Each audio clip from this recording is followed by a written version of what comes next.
Louise Martinez avait passé 15 ans à travailler comme infirmier à l'hôpital Saint-Vincent. Entre les longues gardes, les urgences qui s'enchaînaient et la douleur silencieuse de voir des vies s'éteindre, il n'avait jamais perdu la flamme qui l'avait poussé à exercer ce métier. Mais par-dessus tout, Louise était un père. À seulement 37 ans, il élevait seul sa fille de 10 ans, Sophia. Sa femme était décédée peu après la naissance de leur enfant, et depuis, ils n'étaient plus que deux, une équipe.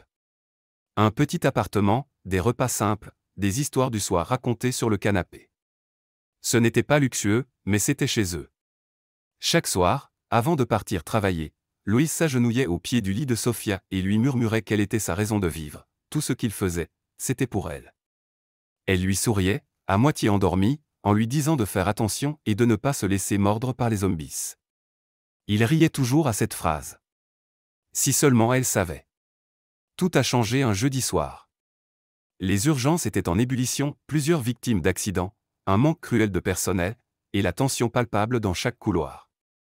Louise courait entre les patients quand on lui assignait un nouveau cas, M. Grayson, un homme d'âge moyen, fiévreux, avec une grave infection cutanée au bras.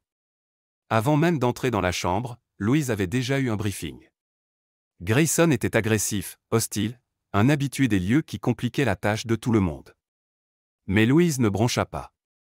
Il avait vu pire. Il redressa sa blouse, inspira profondément, et entra avec le calme de quelqu'un qui se soucie vraiment des autres. Il s'approcha doucement, lui expliqua qu'il devait nettoyer le point d'injection et que cela ne prendrait qu'un instant. Grayson ne répondit pas. Il le fixa avec des yeux creux et furieux. Louise avança prudemment, évitant de le brusquer. Mais alors qu'il tendait la main vers son bras, Grayson se jeta soudainement sur lui et planta ses dents dans son doigt. La douleur fut immédiate, violente.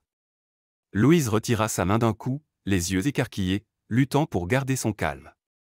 Il lui dit d'un ton ferme que ce comportement était inacceptable, qu'il était là pour l'aider, pas pour se faire agresser. Grayson marmonna quelques mots indistincts et détourna le regard. La morsure n'était pas profonde, mais elle avait percé la peau. Louise termina les soins, banda son doigt et déclara l'incident. Procédure habituelle, rincer, désinfecter, remplir les formulaires. Il se dit que c'était un risque du métier, juste une nuit agitée de plus aux urgences. Mais au fond de lui, quelque chose clochait.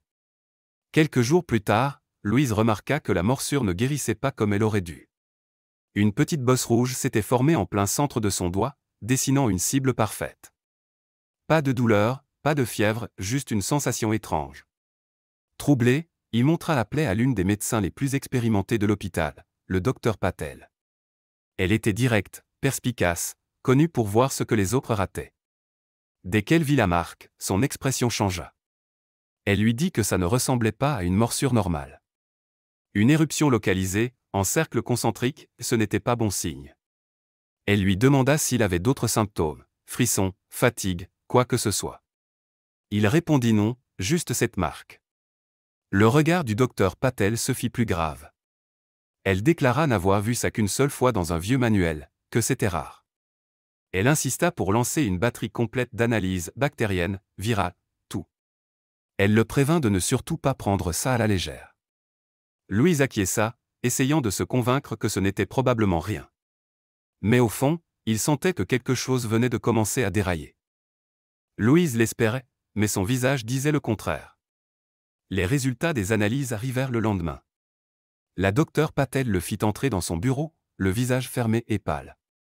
Elle lui demanda de s'asseoir, et son estomac se noua. Elle fit glisser une feuille de papier sur le bureau et lui expliqua que la bactérie présente dans sa blessure n'était pas seulement rare, elle était bio-ingénierée, génétiquement modifiée, du genre qu'on ne trouve que dans un laboratoire, ou entre de mauvaises mains. Il cligna des yeux, essayant de comprendre. Était-elle en train de dire que c'était intentionnel? Elle acquiesça lentement. La peau de Louise se mit à frissonner. Grayson l'aurait-il infecté volontairement? Elle répondit qu'il ne pouvait rien exclure. La sécurité de l'hôpital avait été informée. La police était en route. Ce n'était plus seulement un problème médical, c'était devenu une affaire criminelle. Cet après-midi-là passa dans un flou. Les policiers arrivèrent et interrogèrent Louise dans un coin tranquille de l'hôpital. Ils questionnèrent la docteure Patel et examinèrent les dossiers de Grayson. Il s'avéra que l'homme avait un passé chargé, agressions, violences, et même un séjour dans un centre psychiatrique.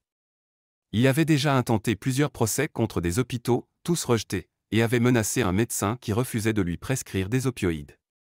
Pourtant, rien de tout cela ne constituait une preuve, jusqu'à ce qu'il fouille ses affaires. Caché dans la doublure de son manteau, ils trouvèrent une petite fiole en verre contenant un liquide. Les analyses confirmèrent qu'il s'agissait exactement de la même souche que celle trouvée dans la blessure de Louise. Tout devint soudain évident, Grayson avait transformé son propre corps en arme, utilisant le système hospitalier pour mener à bien une vengeance tordue.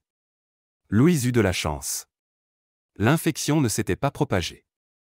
Grâce à des antibiotiques administrés tôt et une surveillance attentive, il se remit physiquement. Mais sur le plan mental, l'épreuve l'avait profondément marqué. Toute sa carrière, il avait aidé les autres sans jamais imaginer qu'un jour, l'un d'eux tenterait de lui faire du mal, surtout pas de cette manière, aussi calculée, aussi personnelle. Il prit une semaine de repos, non seulement pour se rétablir, mais aussi pour Sophia. Elle l'observait sans cesse, comme le font les jeunes enfants quand ils sentent que quelque chose ne va pas, sans vraiment comprendre quoi. Un soir, alors qu'ils regardaient des dessins animés ensemble, elle leva les yeux vers lui et lui demanda s'il allait bien. Il la serra dans ses bras, l'embrassa sur le sommet de la tête, et lui murmura qu'il allait déjà mieux, rien que par sa présence, elle l'avait aidé à guérir plus vite. Elle sourit et lui rappela qu'elle lui avait dit de se méfier des zombies. Il rit, touché par le sérieux de son ton. Elle promit que la prochaine fois, elle lui donnerait une armure. La marque ronde sur son doigt finit par disparaître, mais Louise n'oublia jamais ce qu'elle représentait. Quand il reprit le travail, il était plus vigilant, plus prudent, mais il n'avait pas perdu sa bienveillance. Son cœur restait intact. Même dans un monde où le danger pouvait se déguiser en patient, il croyait encore en la gentillesse, en le fait d'être présent, et en faire ce qui est juste, même si ça fait mal. Chaque soir, avant son service, il s'agenouillait près du lit de Sophia, l'embrassait sur le front et lui murmurait les mêmes mots, elle était sa raison. Et grâce à elle, il n'avait peur de rien. Et même si les cicatrices invisibles de cet incident demeuraient, elles n'étaient plus des blessures ouvertes, mais des rappels silencieux de sa force, de sa résilience et de l'amour indéfectible qu'il partageait avec sa fille. Louise avait traversé une épreuve à laquelle aucune formation, aucune expérience ne pouvait réellement préparer, une trahison qui avait frappé au cœur même de sa vocation. Pourtant, à travers la douleur et la peur, il avait découvert quelque chose de plus profond, un sens renouvelé à sa vie. Il comprit que le véritable courage ne résidait pas uniquement dans les gestes spectaculaires ou les interventions héroïques, mais dans cette décision discrète de continuer à aimer, à soigner, à être présent, même lorsque la confiance avait été brisée. Chaque jour passé à l'hôpital, chaque « bonne nuit » chuchoté à Sophia était un acte de résistance contre la peur et l'amertume.